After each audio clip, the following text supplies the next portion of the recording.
सावन का पहला बादल उसका काजल बन जाए। मौज उठे सागर में जैसे ऐसे कदम उठाए। रब ने जाने किस मिट्टी से उसके अंग बनाए। छम से काश कहीं से मेरे सामने वो आ जाए। भोली सी सूरत आंखों में मस्ती, दूर खड़ी शर्माए। आय हाय एक झलक दिखलाए, कभी कभी आंचल में छुप जाए।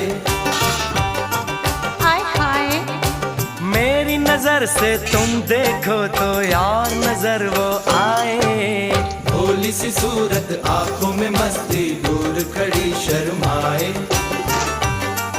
आय हाय आए हाय।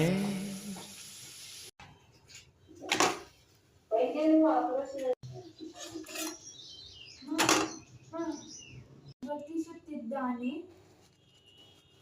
ನನ್ನ